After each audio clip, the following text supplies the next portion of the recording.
A little perspective on the case. Supreme Court nominee Brett Kavanaugh accuser Christine Blasey-Ford is an expert on hypnosis and has published papers on it, including one about using hypnosis to create artificial situations via memories and hypnosis.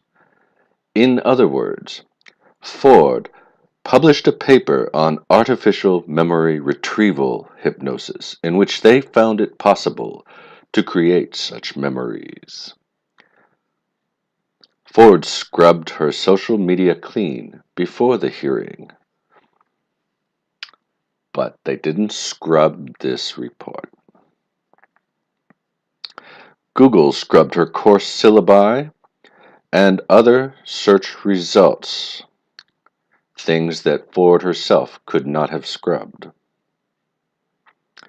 Ford houses Google interns in her home.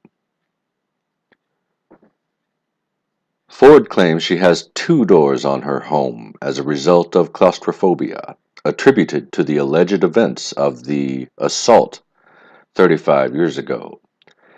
A thwarted assault, mind you.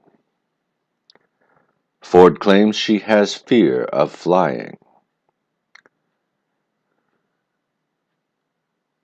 Christine Blasey-Ford took the trouble, no doubt, at the advisement of her counsel, to take an inadmissible lie detector test.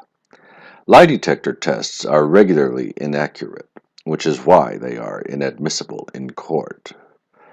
The questions were phrased in such a way as not to directly implicate anyone for anything. And now the rub. Forensic hypnosis is used to retrieve memories of events. It is not a guaranteed picture, since memories are reconstructed in real time and not snapshots in time. However, memories recovered in hypnosis can be used to jog other details that do contribute in investigations or corroborating circumstances. Did Ford, an expert on hypnosis, undergo such a treatment? No. Is she aware of the value of hypnosis? Yes. She is a psychologist who has published a scientifically rigorous study of hypnosis in the Journal of Clinical Psychology. This paper asserts that hypnosis could be used to, quote, create artificial situations that would permit the client to express ego-dystonic emotions, unquote, i.e., behavior or attitudes viewed as inconsistent with one's fundamental beliefs and personality. Implanted memories, or self-implanted memories.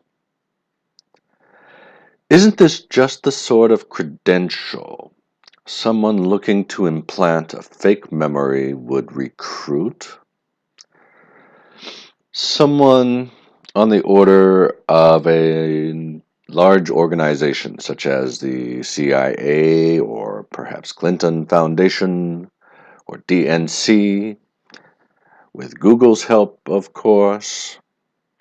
That's just speculation, mind you. The spurious lie detector test was of more value to that team than uncovering extraneous corroborating details with hypnosis.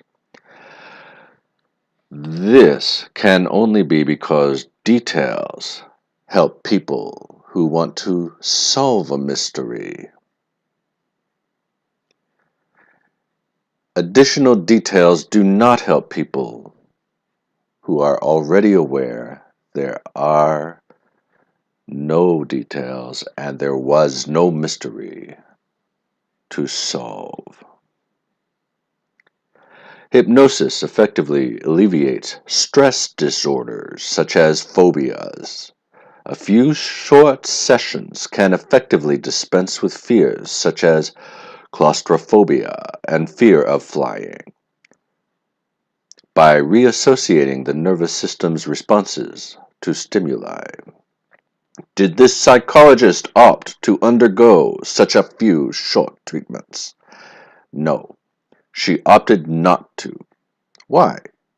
Because her life was not, in fact, debilitated by phobia, perhaps? A posit corroborated, in fact, by a letter from a former acquaintance and boyfriend who claims she was not phobic in any case, among other interesting claims,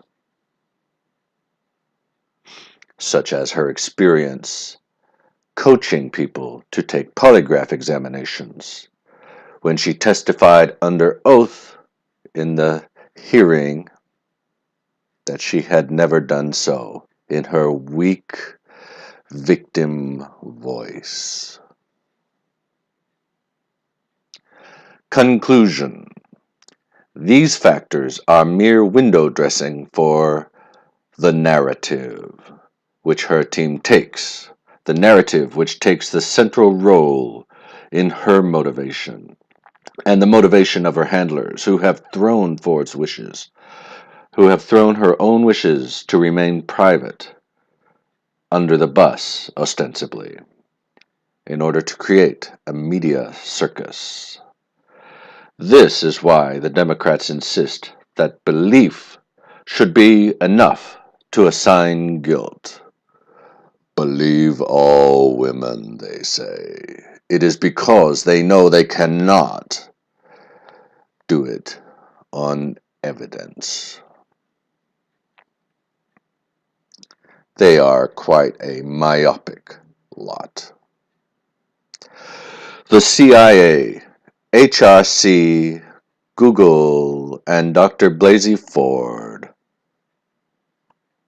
perhaps, have created a conspiracy of obstruction based on a deliberately fabricated false memory, one might suppose, in the aims of blocking a critical SCOTUS nomination, which in their logic seriously undermines, among other things, a key feminist voting bloc,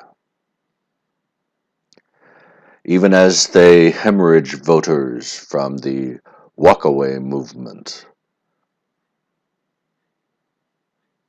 the hashtag walkaway movement. Would they destroy a man for political survival? Yes.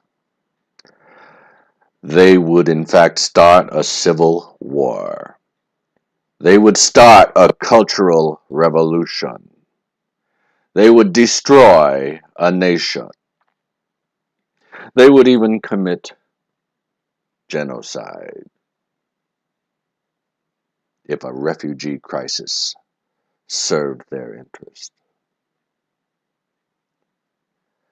And this century is just getting started.